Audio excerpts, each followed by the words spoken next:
to order. We'll start with doing the roll. Ms. Khan? Chair Pinto's excused. Vice Chair Keeler. Present. Lee Daniels. Present. Representative Bliss. Representative Coulter. Present. Representative Davis. Present. Representative Hansen. Present. Representative Hemmingson Yeager. Present. Representative Hicks. Present. Representative Hudson. Present.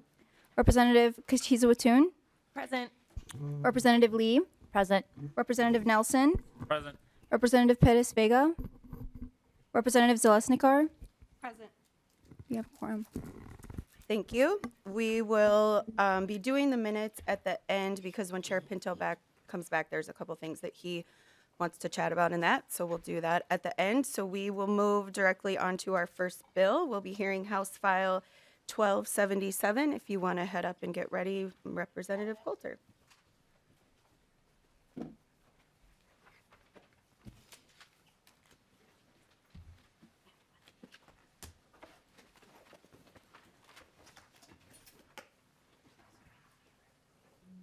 When you're ready, you can introduce yourself to the committee and start with your bill.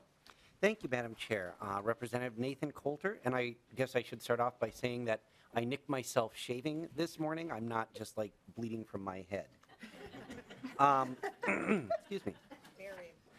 Well, thank you, Madam Chair and members. I am really, really excited to be here today presenting House File 1277. This bill makes investments in as well as policy changes to our early learning scholarships program, both of which are needed and both of which will pay huge dividends for kids and families here in Minnesota. House File 1277, I think, links together several important themes that have already been a significant part of the work that we've done in this committee. We've learned about how brains develop prenatally, and I think it's worth remembering that 80% of brain development happens by age 3 and 90% by age 5. We've also heard about adverse childhood experiences and how quality early care and education can mitigate some of those most harmful effects. We've discussed the economic impacts that the lack of this kind of care can have and how we know from the research that the best way to address opportunity gaps is by preventing them from opening in the first place. And of course, just this past Tuesday, we heard about the recommendations from the Great Start Task Force, which did extensive outreach and engagement and heard directly from parents, providers, and policymakers, and many others, on the reality of the need we face and the steps, and the steps needed to address these issues. In short, we know that early care and education is critically important for kids, it's critically important for families, it's critically important for all of us. Early learning scholarships are an integral piece of early care and education in Minnesota, but we also know that we can do more. An estimated 31,000 Minnesota kids would take advantage of early learning scholarships if the program were fully funded. Imagine saying to every single person who lives in Little Canada, Fairmont, and Hermantown that we could give you these kinds of benefits. So to the specifics of the bill, House File 1277 increases funding for early learning scholarships by $485 million per year. In doing so, we can increase income eligibility to 200% of federal poverty level, expand eligibility to all children under the age of 5, and cover the full cost of care. And I want to take a moment on this point. The caps for these early learning scholarships are set by MDE, and the current maximum is $8,500 a year for non-priority children and $12,000 per year for priority children. And MDE has publicly committed to increasing the caps if they're given these resources. This bill also permanently prioritizes children who meet specified criteria related to adverse childhood experiences and adds additional priorities, including children in families where a caregiver is participating in chemical dependency or mental health treatment or is incarcerated, as well as families who've experienced domestic violence. And I would also note that those changes are specifically recommended by the Great Start Task Force. In short, members, this approach is tested and effective. It's universal, but it prioritizes children most in need. And as we've discussed previously, we know that the payback will be impressive. I believe the term magic money tree was thrown around recently. I'm proud that this is my first bill heard in committee as a member of the House, and I hope we can find a way to fund this.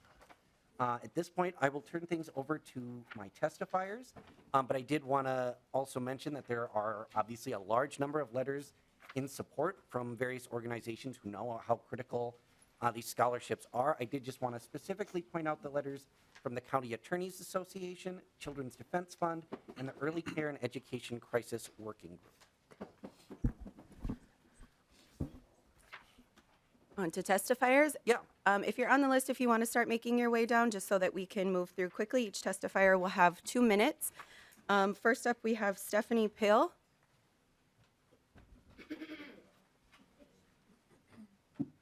Good morning and welcome to the committee. Please start by letting us know your name, pronouns if you prefer, and organization that you're with.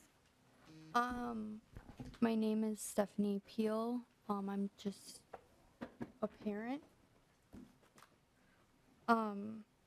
I have 4 children. All 4 have or have been on the scholarship program. It has helped support me and my family in an incredible way. It has relieved me from financial stress from having somewhere to bring my children so that I can work and provide for them and help the economy, as well as relief of knowing they're learning things they will need and use for the rest of their life. When I found out I was approved for the scholarships, I was so overwhelmingly happy, excited, and relieved. Relieved of my financial burden, because without the scholarship, I cannot afford to send my kids to the amazing program that they are attending now. My kids are so incredibly happy to go to the program that they are on. So I am so thankful to and blessed to the scholarship and the people out here that are supporting it. You could not imagine how important this is to my family and so many others out there. Thank you. Next up, we have Diane Halsey.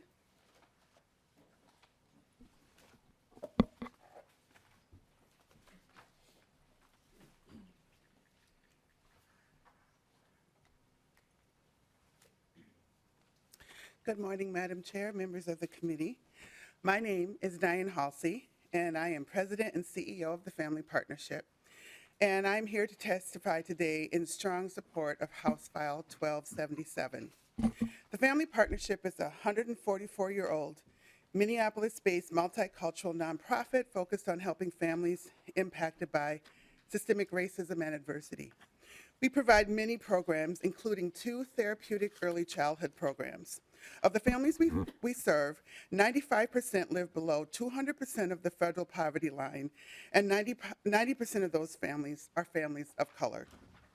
We support this bill as we know it will help transform the lives of many families and provide children with opportunities. Scholarships have become a major part of creating a robust child care system in our state, and will continue to be a vital part of the lives of many low-income families. The Early Learning Scholarship Program has grown since it began in 2008 and has helped thousands of children since its inception. Unfortunately, tens of thousands of eligible Minnesota children still do not benefit from it due to lack of funding. And this bill will ensure that all children currently on the wait list would have access. And many more families who do not sign up for the wait list would also be able to receive an early learning scholarship and attend quality early care and education programming. I've been working in the field of early childhood going on 30 years, primarily in low-income, low-resourced communities. I have seen this scholarship program change people's lives. One of these people is a young girl that came to our program. Her name is Camille. Camille and her mom, Nicole, have worked with us since Camille was only 3 months old. The family faced many unique challenges, including the challenges Nicole has had cognitively. And when they arrived at TFP, Camille was testing below her peers developmentally. We were able to provide the family with the structure they needed and the therapy Camille needed to ensure she was prepared for kindergarten. And today, Camille is blooming in elementary school and achieving dreams that her mother and grandmother Karen always knew she was capable of. With the help of scholarships, our services bring even more opportunities to connect families with the supports they need. We know that Governor Walz and you as the legislature are committed to reducing child poverty. There's no greater tool to help reduce child poverty long-term and close the persistent Minnesota opportunity gaps in early learning scholarships. We support increased funding towards early learning scholarships so that families like Camille's can enjoy and access high-quality care. In my career, I've had the pleasure of not only overseeing therapeutic early childhood programming, but also administering early learning scholarships in Hennepin and Ramsey County. And in both places, there is nothing worse than having to turn a child down or away because the funds have run out, or ask a child to leave the program and leave the teachers and playmates they love so dearly because their scholarship has run out for the year. Because of this, we urge you to support House File 1277 so that all Minnesota children will be ready for kindergarten and beyond. And if you allow, I had a parent of one of our programs that wanted to attend today to testify, but they did not have any transportation, so they wrote their testimony, which I would like to read today. There was already some mention around the cap and the scholarships, and there is some mention around this cap. Marissa's children attend our Four Directions Halsey, preschool. we can make a copy of that and send it around with the other written testimony. We just want to make sure we have enough time for the other testifiers. Oh, okay, If that's okay, can we make copies? We'll get it out to the members so they can read that. okay. Thank you.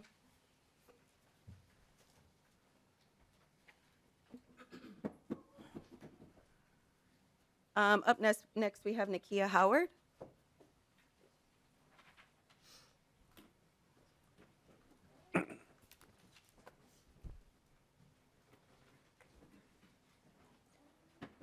Good morning, Madam Chair and members of the committee. My name is Nakia Howard, and I'm the owner of Kia's Love Bugs Child Care, a 4-star rated licensed family program located in Oakdale, Minnesota. I'm honored to have this opportunity to speak with you today about the importance of making sure all of our young children have a chance to learn and grow. The children in my program receive quality hands-on care while preparing for pre-K readiness in an enriched environment of love and structure. The benefit of having scholarships in place allows parents to attend school, work, or enjoy a day off without stress of choosing between their child's education or providing a roof over their heads. This has been a major concern for many families, especially navigating the post-pandemic economy.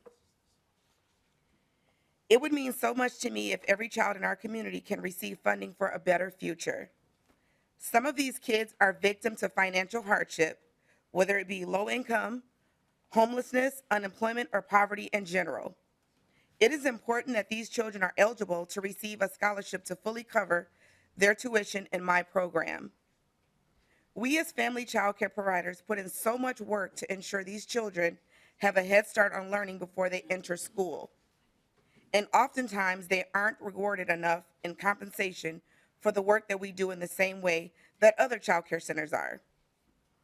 We want to be part of the solution, not the problem. Thank you for your time, and I highly urge you to support this legislation so all children in low-income households can experience good quality child care. Thank you, Nakia Howard. Thank you, Ms. Howard. Up next we have Meredith Johnson.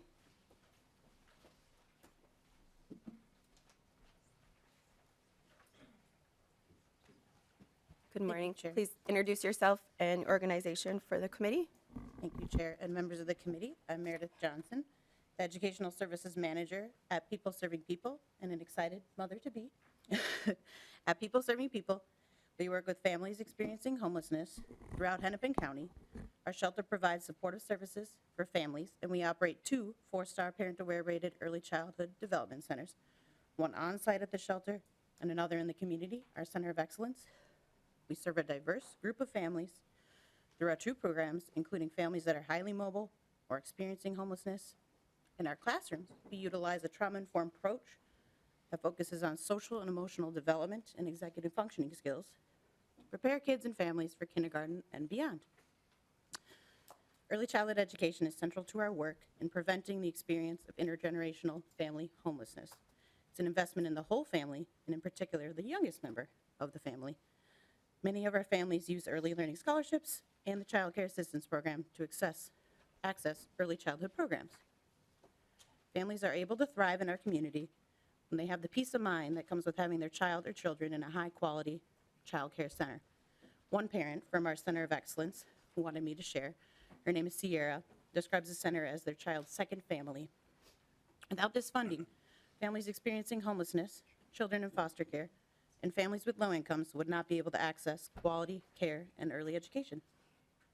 Access to early learning scholarships is crucial in the financial support of our early childhood programs, which allows us to make a powerful impact in this condensed amount of time.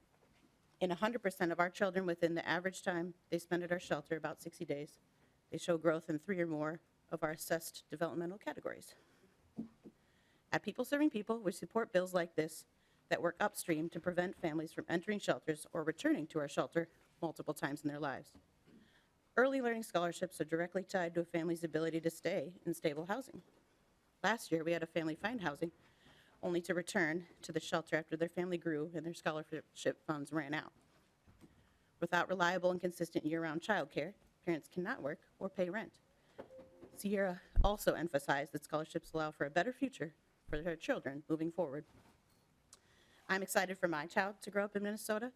I want him to grow up in a state that values making sure all families, regardless of income, have access to the same high-quality early childhood education that he does. We hope you will support fully funding early learning scholarships to ensure that all of Minnesota's youngest learners have the same opportunities. Thank you. Thank you, Ms. Johnson. Also, I will say thank you for bringing the point forward that this is part of preventing homelessness. As we talked about it in other spaces, I think it's good to call that out, that when we make investments like this, that actually keeps people in homes as well. That was it for listed testifiers. Do we have any public testifiers?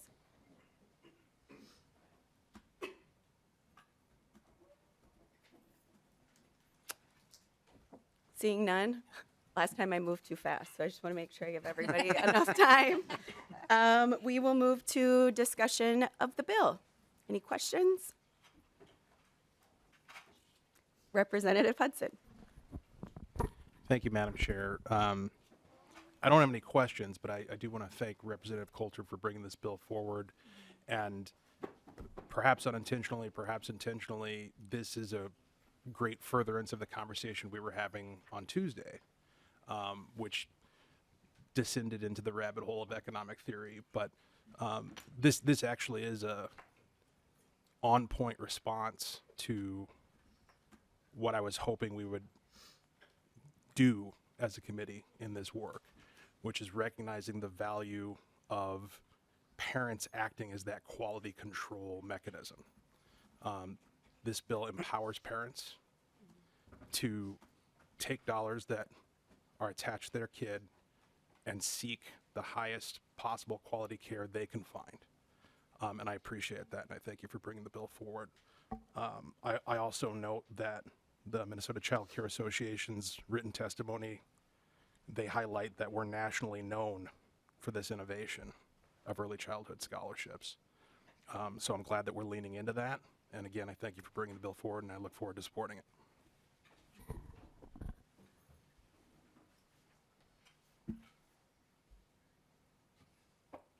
Representative Hicks. Thank you, Chair, and thank you for bringing this bill forward. I am so excited to see that we're prioritizing early learning scholarships, and I'm also really excited to see that we've moved that federal poverty guideline.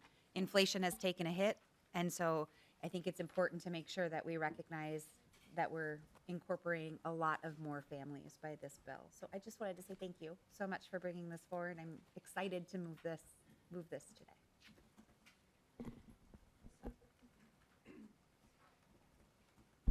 Representative Nelson. I will echo, thank you, Chair. And I will echo that, thank you for bringing this bill forward. And I think especially in rural Minnesota, we see there's a limited options of choices oftentimes. And the flexibility of being able to, help families get into something that fits their family best, I think is crucially important. And I thank you for bringing this bill forward and the funding that it's coming with. Representative Zeleznikar. Thank you, and thank you to, I just want to echo what everybody's saying today. This is such a big thing for all of Minnesota. And I think it's a huge initiative to help the children heal after COVID too, and to get ready for school. So I just want to lend my support too and say thank you, because I think that's great work from the committee, and appreciate you bringing the bill forward. Thank you. Representative Katiza Watun. Thank you, Madam Chair, and thank you, Representative Coulter, for carrying this bill. I've carried the bill in the past. I'm a big supporter of scholarships and a big supporter of making sure that all families in Minnesota have what they need. Scholarships are a really important piece of this early learning puzzle that we have here in Minnesota. And I think that this is great to see the additional investment. It's great to see the expansion of access, and I'm glad to see such bipartisan support.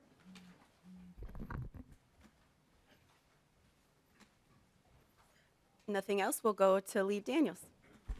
Thank you, Chair. Appreciate it. Thank you, Representative Coulter, for bringing the bill forward.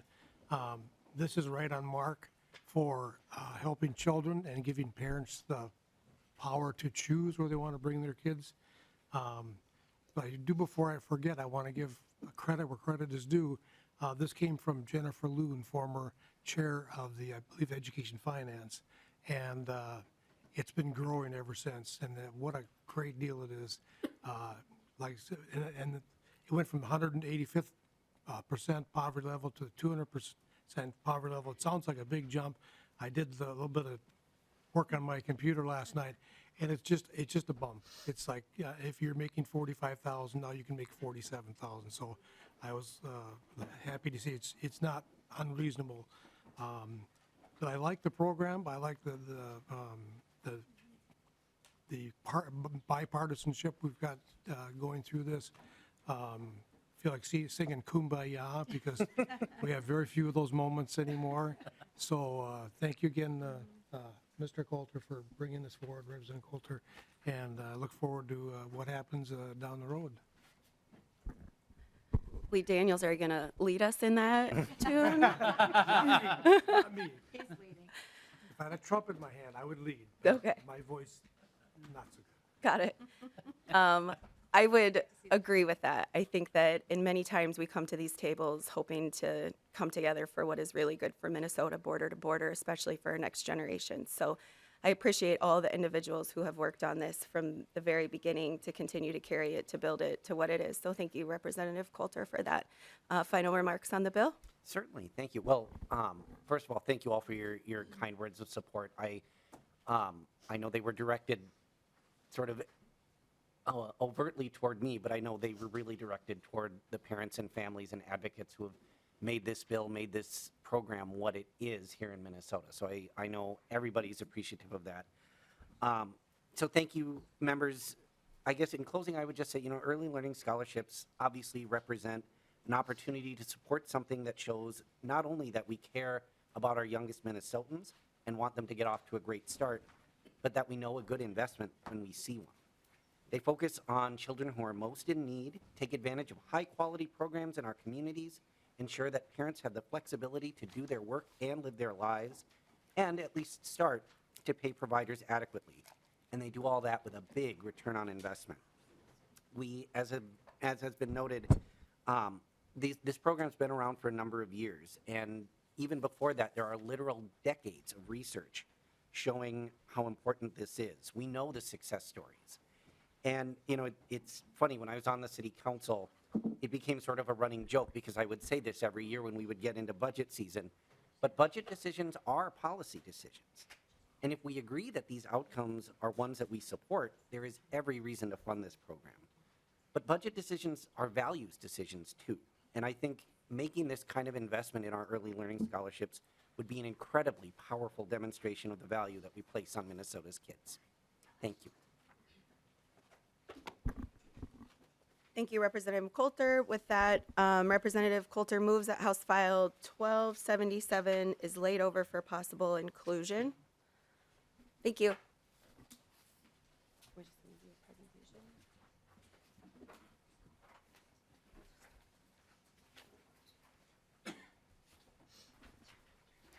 Okay, I think before we move to the next bill, we're going to call up Craig Gratke for a brief overview of Head Start before we move the bill.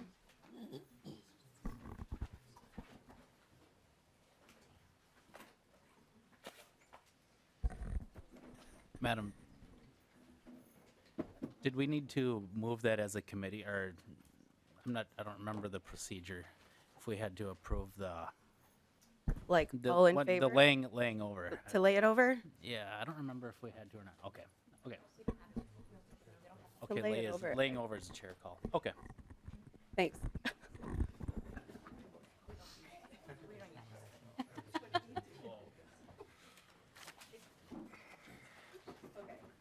Welcome to the committee. If you want to start by introducing yourself, pronouns if you'd like, and organization, and we'll give you 5 to 7 minutes for an overview. That works. Thank you.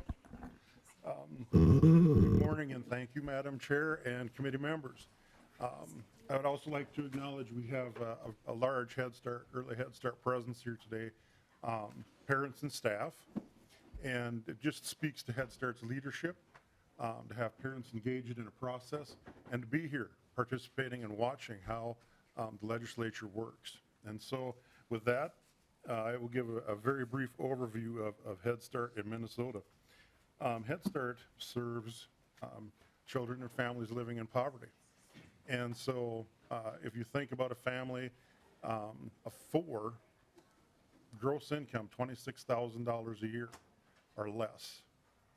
Also homeless families and families that are receiving cash assistance or SNAP. We're talking about the poorest families in Minnesota, the absolute poorest families in Minnesota. Some of the families earn half of the federal income guidelines. So you're looking at $13,000 a year for a family of 4. These are the families that Head Start is reaching out to and working with across the state. We also have some of the largest programs in the country. Well, one of the largest programs in the country, but we also have the second smallest program in the country.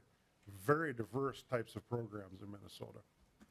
We have 33 programs spread across the state. They serve every corner of the state, whether that's in partnerships with schools, in combination with schools, renting space in schools, doing home visiting services, partnerships with child care providers, where programming is blended in child care and Head Start services are wrapped around.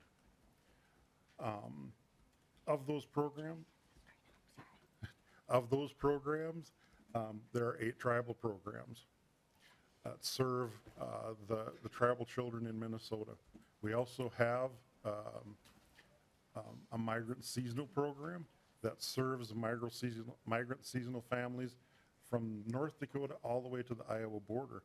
And so in the fact sheet, you will see a handful of facts and figures and those kinds of things. On the back is a map, and it kind of lays out where the programs are, where the migrant seasonal programs operate, and where the tribal programs are. One of the things that I'm just going to pause you for 1 second to make sure members know that what we're looking at is actually in our packets today. So if you want to be able to follow along. Thank you. Go ahead. Okay. As I talk about this just a little bit more, I want to recognize that 55% of the children in Head Start and Early Head Start in Minnesota are children of color. And of the 45% that identify as white, 10% identify as Latino. 65% of the children that we serve are children that are typically underserved, underrepresented. The children that we know are falling behind in Minnesota. I mean, our own record speaks to that. Investing in Early Head Start and Head Start moves the needle, and we have proof. We've been doing research on our children for 12 years, collecting data, doing comparative analysis, looking at what teachers do to effectively scaffold children up. The bulk of our children, even during the COVID years, did attain, there's a state level of kindergarten readiness. They did attain or go past that level of readiness. Think about that. During COVID, when we were shutting down, closing, back and forth, children were still moving ahead. Programs made a difference in a lot of ways. I would just call your attention to a couple other things that I think are unique to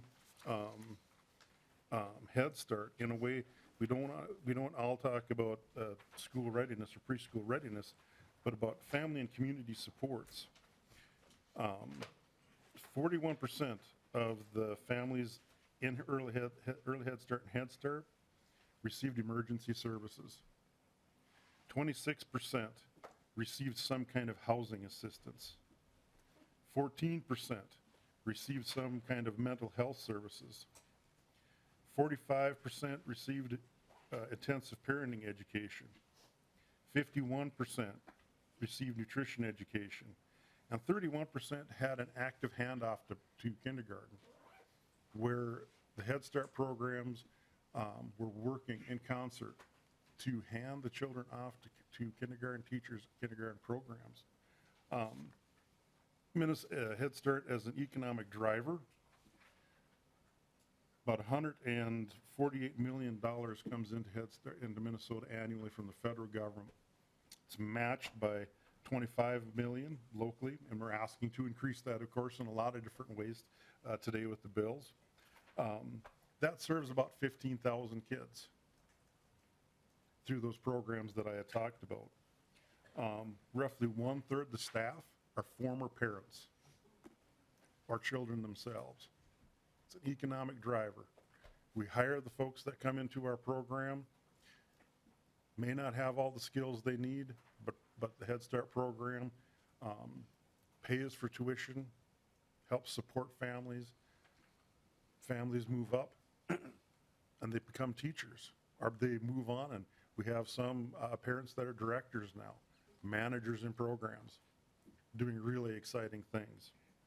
I really want to call attention to the parent quotes in the fact sheet too. That speaks volumes to how Head Start and Early Head Start have impacted families. We also have somebody testifying, a parent testifying later, that will really speak to that as well. With that, I think I'm about at time, yeah? Yeah. Thank you. Are there any questions regarding the overview? If not, we will move on to the bill. Seeing none, we'll move on to the bill. Representative Lee, if you want to go up and get ready.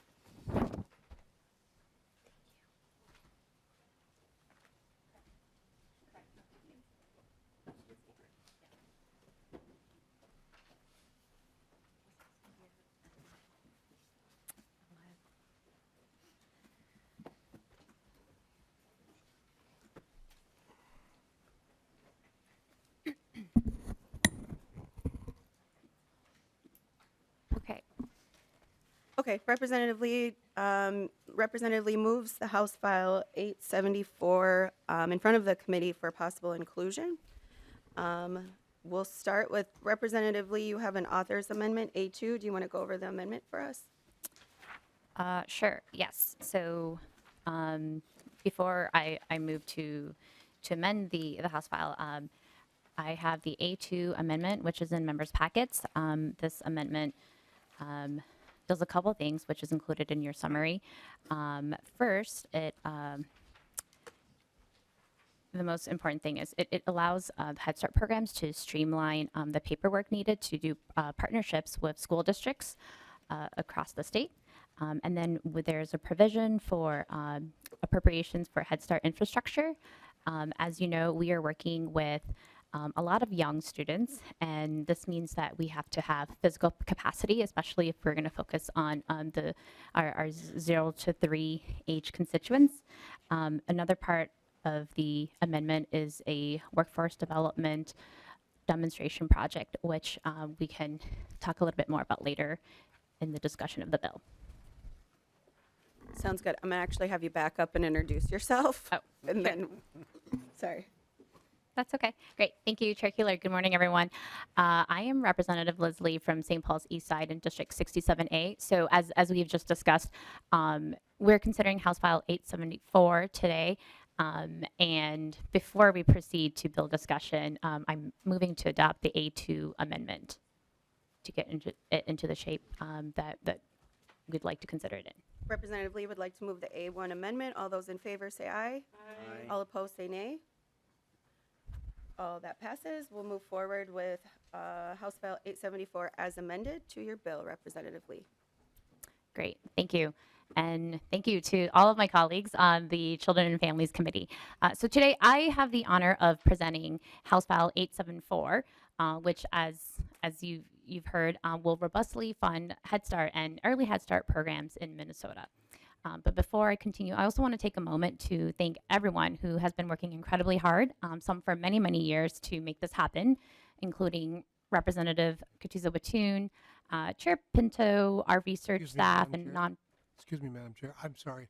Who's ever taking notes, could you make sure that the proper amendment was named? The A2. Oh, sorry, the A2 amendment. Yeah, A2-1? A2-1. Yes, thank you. Sorry. Oh yeah, so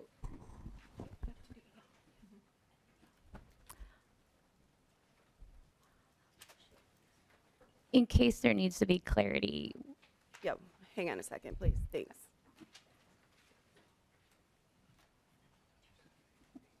Okay, so Representative Lee moves the A2 amendment before us. All those in favor say aye. Now, Representative Lee, we have House File 874 as amended with the right amendment, A2-1. Right? Yeah. Proceed with your bill. thank you, Chair Keeler. So I just want to go back to make sure that House File 874, as amended with the A21 amendment, is a culmination and you know really a product of all the love and resources from advocates, our research staff, nonpartisan staff who've been putting together this proposal for many years, including Mr. Gatke, who is the executive director of the Head Start Association in Minnesota, and advocates like the folks from Elders for Infants and many other people who are concerned about you know, the future of our state, even if they don't have children. But so as you've just heard Mr. Gatke describe, Head Start is an extremely valuable program that has proven time and again to lift children and families out of poverty. And just earlier during the discussion of my colleague Rep. Coulter's bill and other advocates here, we've laid out how important it is to invest in our early learners, especially if we care about the future of our state. And so that is why I'm proud to share that House File 874 will increase funding to Head Start by $10 million each year to meet the increased need that we've seen. I know I have a lot of witnesses who will help highlight the key parts of the bill, so I'm going to let them testify first, and then I will fill in the blanks at the end to close in case there are questions. Thank you, Representative Lee. If you're on the testifier list, if you want to start to make your way down just so that we can move through testifiers quickly, that would be ideal. We will start with Jim Nicoli.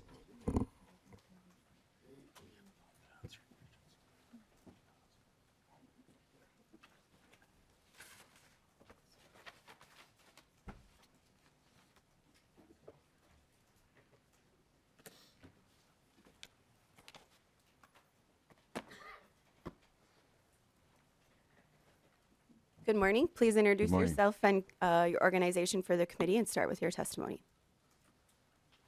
Chair and members of the committee, my name is Jim Nicolai, and I'm here representing a group called Elders for Infants. It's an informal group of retired early childhood professionals from multiple fields representing early care and education, parent education, mental health, and healthcare. Elders for Infants are dedicated to making visible the needs of infants and toddlers from prenatal to age 3, along with their mothers, fathers, extended family, and caregivers. We have a particular concern for families who face disproportionate odds due to economic, geographic, and racial inequalities. The elders believe that Minnesota's prosperity depends on a sustainable system of care and support for all families with very young children. We enthusiastically support the Head Start bill with particular appreciation for the elements which can expand and strengthen early Head Start. Early Head Start is a program serving low-income pregnant women, infants, toddlers, and their families by providing child development and family support services in home-based centers, home-based programs, center-based programs, and family child care settings. By providing children with individualized services and high-quality early care and education, along with building parent skills and community connections, Early Head Start can directly and indirectly support children's well-being and development. The elders are impressed that Early Head Start has been endorsed by the Prenatal to 3 Policy Impact Center at Vanderbilt University. It's one of the strategies which states can employ to improve outcomes for young children and their families. Elders find several features of Early Head Start remarkable in demonstrating quality and effectiveness in early childhood programming, including structured support for family involvement and meeting family needs, flexibility in delivery services, including the forging of community relationships, high-quality standards, extensive data collection at local, state, and federal levels, and robust outcomes for both families and children. The required data collection embedded in Head Start and Early Head Start has produced numerous outcome studies, which have recently been reviewed by Prenatal to 3 Policy Impact Center. The most salient of these findings are that Early Head Start has a wide range of positive impact in 5 major areas, including providing nurturing and responsive child care in safe settings, increasing the share of children participating in good quality center and family child care. Second, enhancing nurturing and responsive child-parent relationships, including improving home learning environments, family routines, parent-child interaction, and child development knowledge. Creating more supportive home environments for language literacy. Influencing later healthy family functioning and reducing conflict. Reducing child abuse factors. Third, promoting optimal child health and development, including raising vocabulary skills at age 2 and 3, raising developmental functioning assessment scores at age 2, supporting parent health and emotional well-being in addition, reducing parental stress and distress, increasing coping skills, and a positive mental health for the families, producing parents' ability to work, increasing parental participation in education and job training, and enhance later education and employment outcomes. Because of this robust foundation, elders are also supportive of Early Head Start as a platform for demonstrating how an early childhood workforce, including former and current parents of Head Start children, can acquire the credentials and advance their careers and economic well-being while also developing and refining skills to better meet the emotional and mental health needs of children and families they serve. Local partnerships between early Head Start programs and higher education, supported by the resources of the Minnesota Association for Children's Mental Health, can multiply the efforts of these sectors for the good of Minnesota's youngest children and their families. Thank you. Thank you. Up next, we have Nicole Mensing.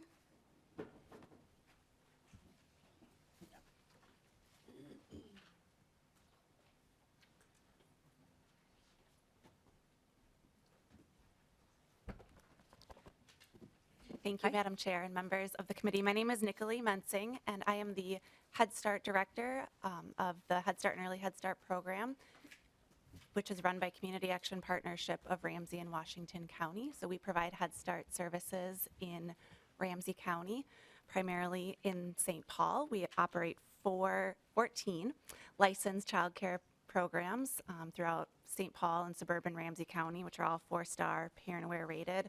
Our program serves approximately 1,300 infants, toddlers, and preschoolers in center-based and home-based settings across Ramsey County. So Head Start is really known as a provider of very high-quality early childhood education services. which we take very seriously in our program. Just a little bit about some of the children and families we serve. I always like to share that approximately 70% of the children enrolled in our program are dual language learners, meaning they are speak a language other than English in their home and then are also learning English at the same time. We have approximately, the children and families in our program speak approximately 30 different languages, so we serve a very diverse population in the city of St. Paul and Ramsey County, which we are very proud of. I think that part of the hallmark of Head Start is the wraparound services, so not only the very high quality early childhood education services that we provide, including using a research-based curriculum, research-based assessment tools, but also the wraparound services, including family support services, early intervention, health, mental health services, nutrition, transportation, to really support the whole child and the whole family in being ready for kindergarten and to be successful in life. So some of the partnerships and program options that we operate are we provide a therapeutic preschool program. We have a partnership with St. Paul Public Schools where we serve the children of teen parents in our early Head Start program. We have a very large home visiting program. We also partner with other school districts in our county to provide services in those school districts. And we also partner with some of the public housing communities in St. Paul in order to have Head Start locations and centers to meet the needs of families in different geographic parts of Ramsey County. So I am going to kind of yield the rest of my time to introduce a parent in our Head Start program. She's actually a parent and a colleague of mine. Her name is Tariro Chinyanganya, and I think she'll be able to speak very well to the support of family services and the high quality early childhood education services provided by Head Start.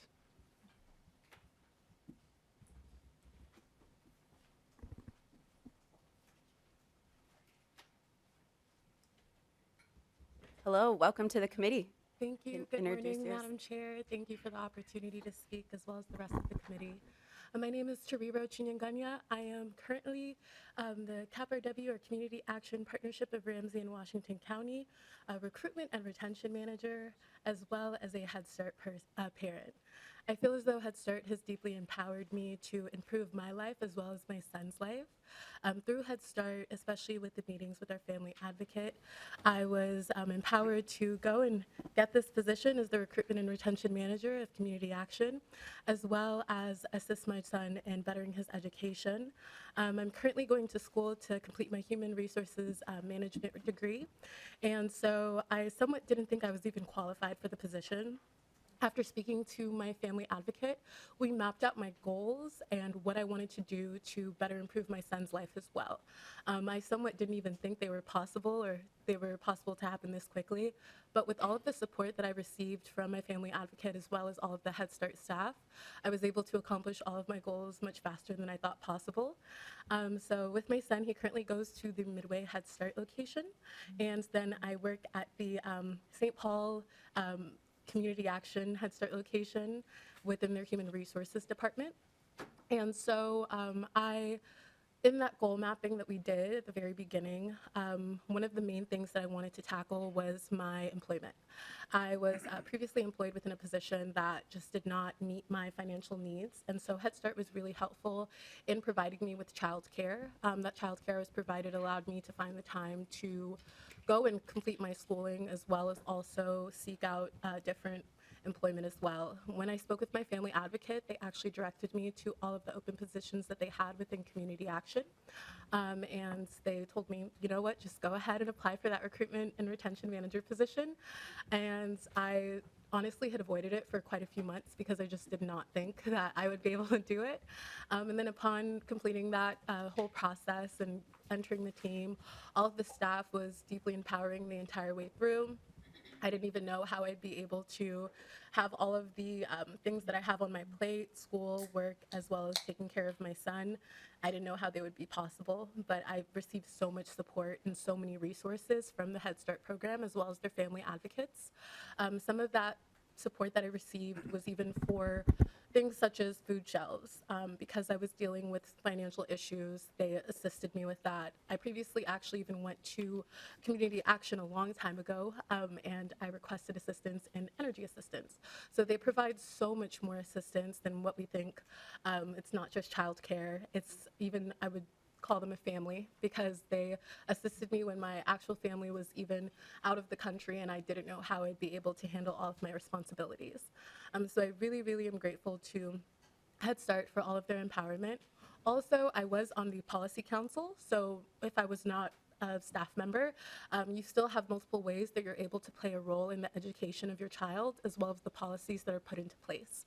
So within the policy council, we were able to vote on things such as, for example, the COVID masking policy, because everyone does have different opinions on certain things. So you're always able to play a role in your child's education, in their day-to-day environment whenever they're heading to school.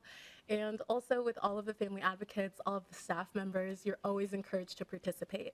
So the beautiful thing about Head Start that I found is that you are playing an active role in the education of your child, and you are also playing an active role in the improvement of your child's future as well as yours. I now see so many different options for myself and my child in the future, more than I ever thought would be possible.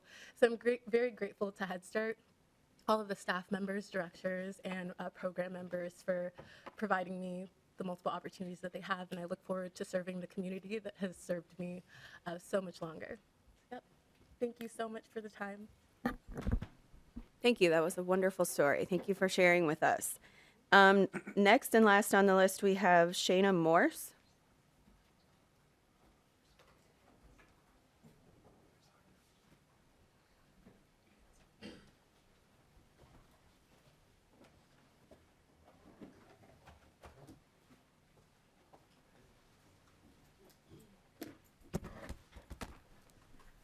Good morning. Do you want to introduce yourself for the committee? I will do that. Thank you, Madam Chair and members. My name is Shayna Morris, Assistant Director of Government Relations at MDE. Apologize for not being on deck. So I'm here to testify this morning in support of a couple of provisions in this House file, specifically the 10.72% set aside for tribal programs, and then also expanded use provisions that are included as well. Those are also included in the governor's budget. And so as we've heard, we know that Head Start and early Head Start programs play an important role for many young children from low-income families when it comes to school readiness, early learning, and health and family well-being. And so we believe that we need to make some changes in order to better support those programs' ability to accomplish this. One of those things is going to be providing some more funding stability for those tribal programs.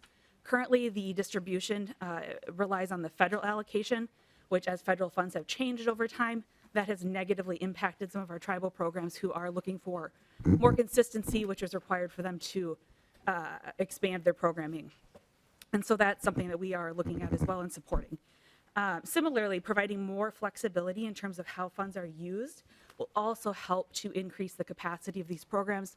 We've heard barriers, and I think you've even heard today in some of the testimony, like transportation, for example, is a barrier for some of the programs to increase their enrollment. And so by allowing local programs to figure out what needs they have for infrastructure or staffing, transportation, we feel like that will, and we've heard that that will help them to increase capacity over time versus some of the restrictions that are in place now, and will also be reflective of what's needed in their local communities.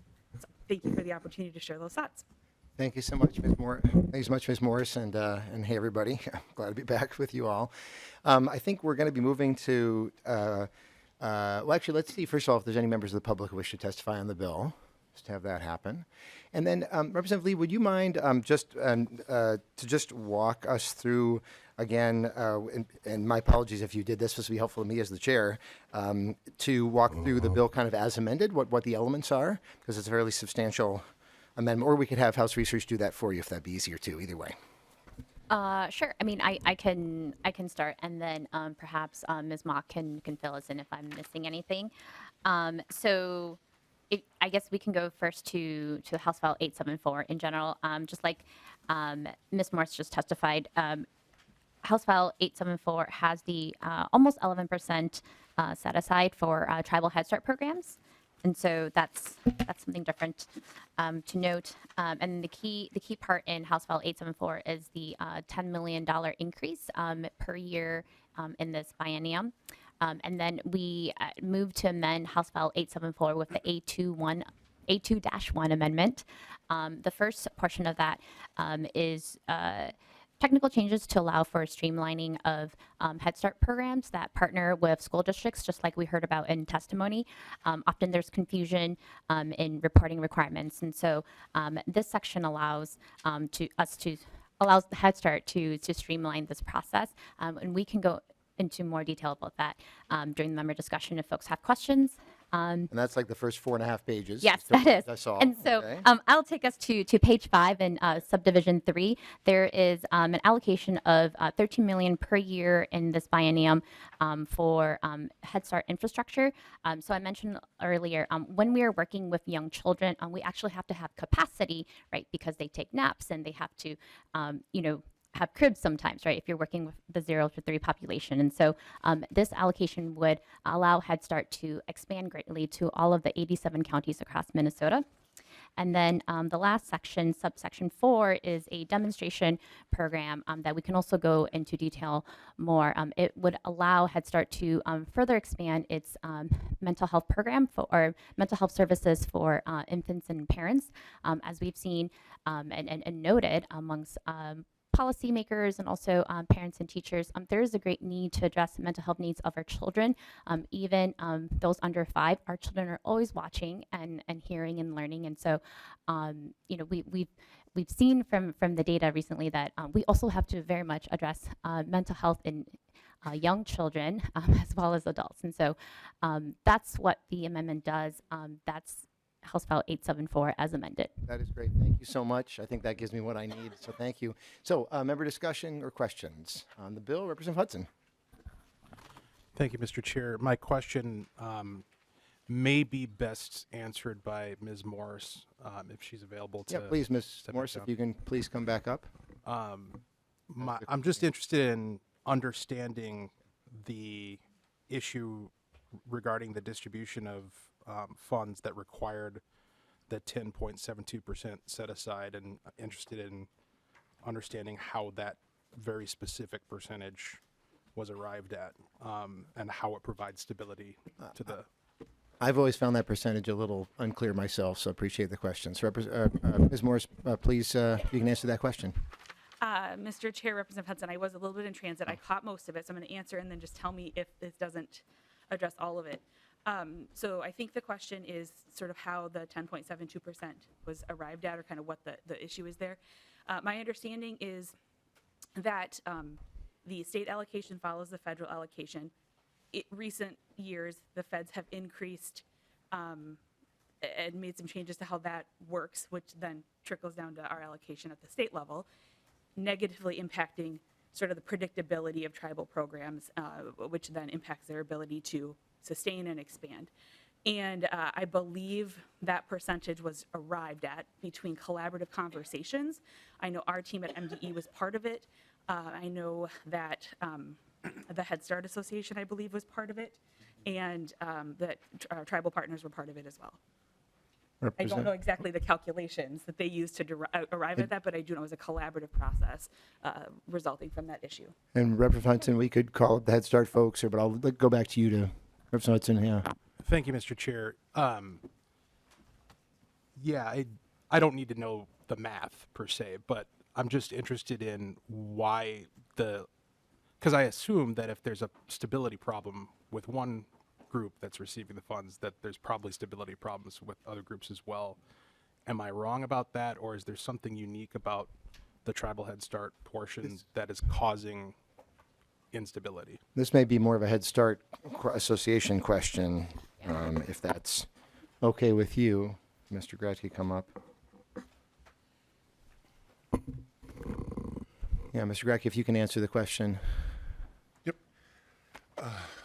Okay, so about, I want to say it was probably about 7 or 8 years ago, we started having this discussion. The tribal programs are the smallest programs in the state, typically the smallest programs in the state. And at that time, we had increases in federal money coming in, and it was competitive federal money. So a number of programs receive those funds, and that shifts the funding formula, that shifts the amount that flows from the state to grantees. So the more federal money you have, typically the more state money you get. And so the tribal programs were losing revenue from the state, and they were writing grants, but they weren't as competitive as other folks. So they weren't bringing in any of that federal revenue. And the discussion at that point, we looked at, I think, the last 25 years of kind of the percentage that they were getting. At least, I'm going to say probably 10 or 15 years, the percentage that they had gotten year over year. The 10.72% was the highest end out of that time frame. That's what we landed on. And that just stabilizes them, because if you think about downshifting, and sometimes the downshifts in funding are like $50,000 to $80,000, that eliminates a home visitor. It eliminates like a half of a center-based program. Those numbers of kids, and so the tribal programs are just having a really tough time maintaining centers and staffing and all of those things. So the thought was, well, we'll set that like that, and that will allow them to plan, so they know what they're doing from year to year. Does that make sense? I mean, Representative Hudson. Thank you, Mr. Chair. It does make sense, and I very much appreciate that context and understanding. So would it be accurate to say that that because of the relative size of the programs, that the fluctuations in federal allocations hit them harder than other communities? Yep. Mr. Gradke, is that correct? Yep. Okay, good. And actually, Representative Hudson? No, I just, okay. Thank you, I appreciate And it. actually, Vice Chair Keeler has a question that kind of builds on this and connects with it. Vice Chair Keeler? Thank you for bringing that up. The next question that I have to follow up that is, in the language it says 10.72% of the total Head Start appropriation. My question is that per, okay, so when we're looking at line 5 of the amendment, there's different sections of that. So is it 10.72% of page 5 of that section? And then the next section, because are those needs the things that need to be happening on tribal nations, or is it just 10.72 of the entire appropriation for the tribes to decide what is best for their programs? Mr. Gradke, do you understand the question? I do. Okay, please, Mr. Gradke. So the 10.72 speaks to the total appropriation, but what I will say is, in the facilities ask, that those facility pieces, there are tribal asks in that. And so the bulk of the facility things are shovel-ready kinds of projects. We come every year and ask for funding for facilities. Typically, those are health and safety things, or programs are shifting down to early Head Start. And so changing Head Start classrooms into early Head Start. So that's in there. The mental health portion of this, that second or that third piece, there is, we are talking about at least one tribal program participating in that. It's a demonstration project, like 4 grantees across the state, one of them being a tribal program. Although I know, Mr. Gradke, that that's not specified in the bill language, so maybe just for Representative Lee, and at least I don't see that. Okay, that might not be in there, but that was. Yeah, so I think if this moved forward, I think, right, Representative Lee. Yeah, so I just want to clarify. I mean, so we, I want to clarify in answering Vice Chair Keeler's question, that 10.72% is for operational costs. And then there is, and we can share this, there's a list of infrastructure needs that we have received from the Head Start Association that actually comes from across the entire state. So some of, like Mr. Gradke mentioned, some of those programs will benefit tribal Head Start, or some of that money will benefit tribal Head Start programs. And then similarly with the demonstration project, that set aside doesn't quite apply, but at least we've identified at least one program that would probably benefit the tribal Head Start programs. It is a competitive grant, and so they have to apply for that, but the set aside is for operational funds. Well, it occurs to me, Representative Lee and Mr. Gradke, we could, and it may well make sense to say that of the four, have it be competitive grant, but one of the four is tribal, and there's competitive grant for that, and then the other three are non-tribal. And to be specific in that way, I think could make a lot of sense if that's the intent anyway. I don't know if there's something you might be open to, Representative Lee, and this is being laid over anyway, so we'll be able to consider as it goes forward. But it does sound like then really the 10.72% applies to operations.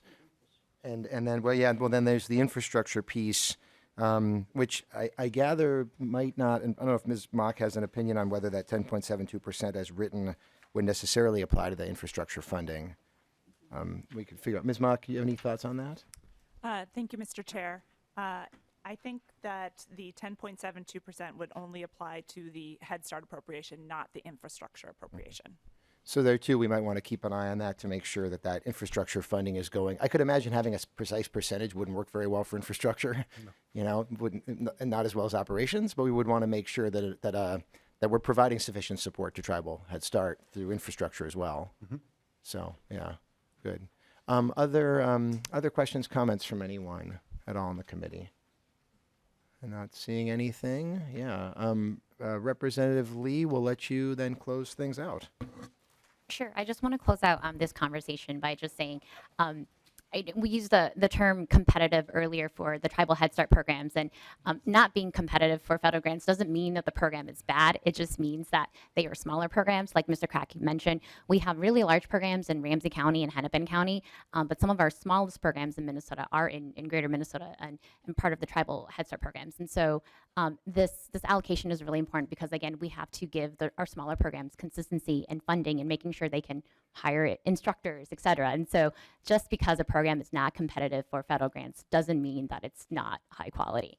But with that, I want to close by thanking Chair Pinto and all of our witnesses here who've made the case so well for why Minnesota must robustly invest in our Head Start and early Head Start programs.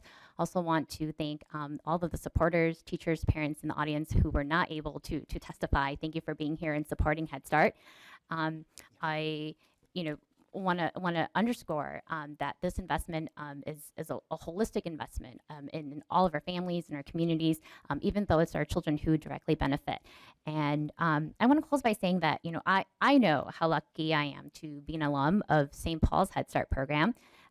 Thanks to Ms. Gwen and other people who helped me grow up. And I know how lucky I am to also be able to leverage what I gained in Head Start and grow up to attend one of the best colleges in the world, where the idea of Head Start actually came from, only to come back as a legislator and present this bill to the committee. But I want to underscore that the future of our children in Minnesota cannot depend on luck, so we must intentionally invest in the next generation now. And that is why I ask for your consideration of House File 874 as amended with the A2-1 amendment to be included in the omnibus funding bill for our committee. Thank you. Thank you so much, Representative Lee. And just a note to members, so as I've been working on this, doing this work for a number of years now, Head Start and especially early Head Start. Oh, my goodness gracious, Representative Daniels, I am so sorry. It's this is I just have not had this practice in the past, and it's been hard for me to get accustomed to it. Representative Daniels, sir, say your piece, and please. Yeah, I'm so sorry. Former roommate. I thought maybe you wouldn't forget about me. This time I did. I'm so sorry. Yep, please do your thing. Apology accepted. Yep, thank you. Apologies to Representative Lee. Okay, well, that's on me though. To go Yeah. to the lead and then Yep. to the author. So just a little comment about the infrastructure. If somebody could come up with more details on what that actually is going to go for, and maybe some costs of that would be nice. So when it's being laid over, we can maybe do that. And let's make sure, let me just say, so Mr. Gradke, we can make sure to do that. And I think there'd be some interest as well in figuring out how much of that we could say could be dedicated to Tribal Head Start. I think that'd be important to me. So yeah, but please continue, Representative Daniels. And then the only last thing I have a question of how many more children will be served with this increase? I mean, it's always nice to know what we're getting, the bang for the buck. And Mr. Gradke is going to come down and answer that, I think. That's a great question, Representative Daniels. We always want to get back to the kids and families served. So it looks like he's got an answer to you. So with the additional funding, the $10 million, that equates to about 700 early Head Start children. spread across the state, because they would go to every program. So all the programs would add children. And we made sure of that, even with the funding formula. And that amount ensures that every program has enough to add a few kids.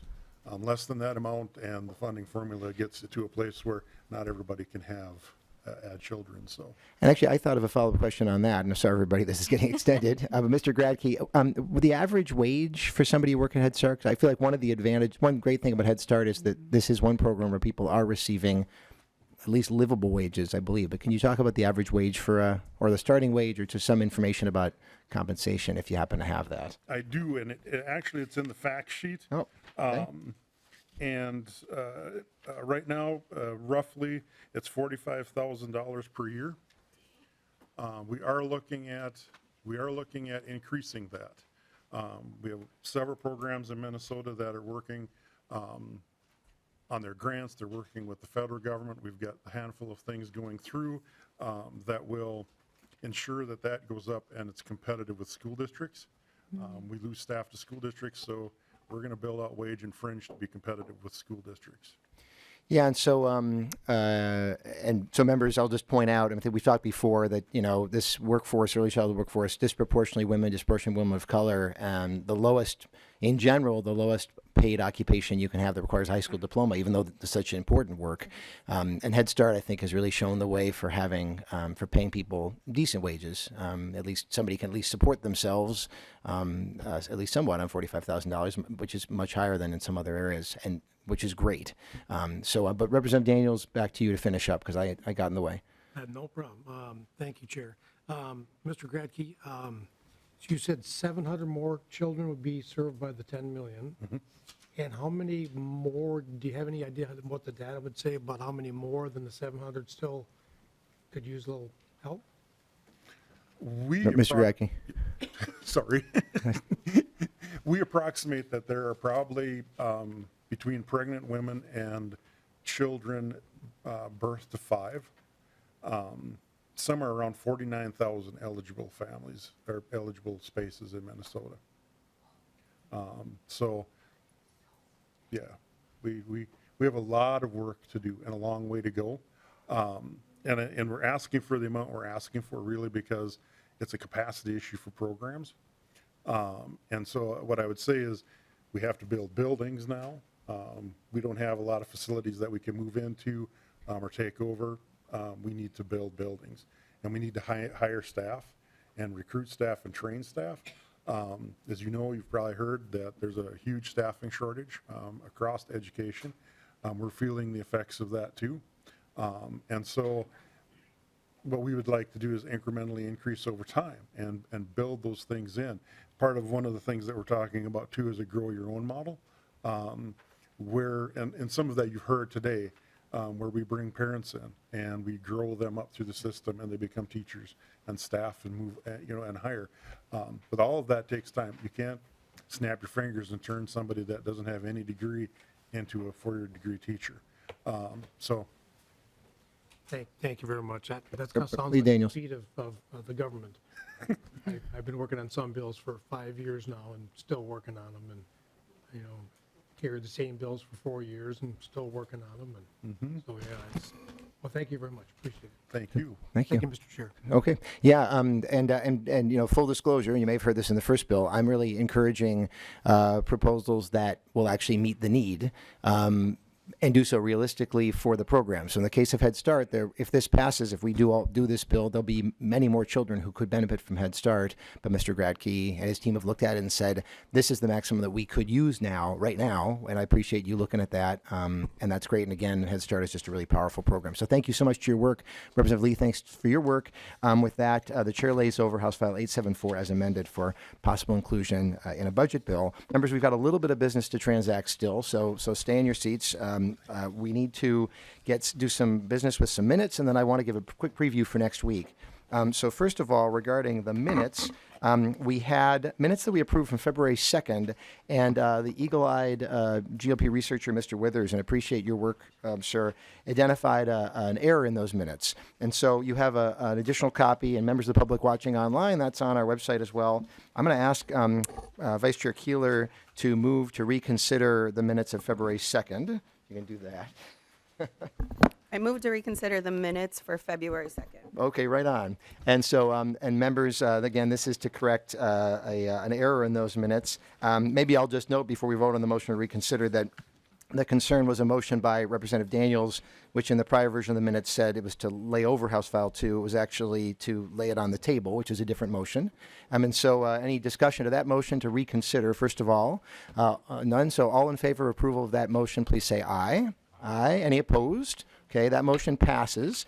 And then Vice Chair Keeler, if you're willing, moves approval of the corrected minutes of February 2nd, correcting both the point that I noted, and also there's a little bit of language on the second page as well about House File 70 that that bill was brought before the committee, and then the chair laid that bill over. So is that your motion, Vice Chair Keeler? That is my motion. Okay, any discussion of that motion? Nope. All in favor of that motion, please say aye. Any opposed? Okay, our minutes of February 2nd are re-adopted and approved. Then minutes of our meeting of February 7th on Tuesday, quite simple minutes. Vice Chair Keeler moves approval of those minutes of February 7th. Is that correct? Correct. Okay, any discussion to those minutes? None, so all in favor of approval of February 7th minutes, please say aye. Any opposed? Okay, those minutes are approved. And then finally, we had our joint meeting yesterday.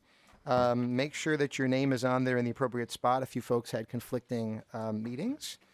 And so if nobody's speaking up about that, so Vice Chair Keeler, do you approve, move to approve our minutes of February 8th? So moved. Any discussion of that? No discussion. All in favor of approval of the minutes of February 8th of our joint meeting with the Education Finance Committee, please say aye. Aye. Any opposed? And that motion passes. Thank you all so much, everybody. Thanks, Vice Chair Keeler, especially. And thanks again to Mr. Withers. So here's the plan. So next Tuesday, we'll be having another joint meeting. This one will be with the Judiciary Committee and a really exciting bill championed by Vice Chair Keeler regarding the Indian Child Welfare Act and the Minnesota Indian Family Preservation Act. I think the MIFA, yes. So that'll be a joint hearing. We will be meeting at the same time, 8:30, our usual time, but in Capitol 120. So please plan to, I don't know if we had not sent a notice about that yet. Okay, so that notice, formal notice to be going out, but also telling you all that right now. Same time, but just a different location. That will allow some remote participation and also just a larger group as well. Representative Katiz-Waytun, please. Mr. Chair, I would just like to note for members that early in the morning, it does take a few extra minutes to walk over to the Capitol for those of us who have not been used to meeting over there for the early childhood. That's a good, thank you, Representative Katiz-Waytun. Yeah, we used to meet there, and that was that was a problem getting here on time with those extra minutes. So any questions about anything, what we're doing? We'll announce the Thursday meeting. We're still figuring out a few details there. Not seeing anything. So thank you so much for your work. We'll go forward, and with that, the meeting is adjourned.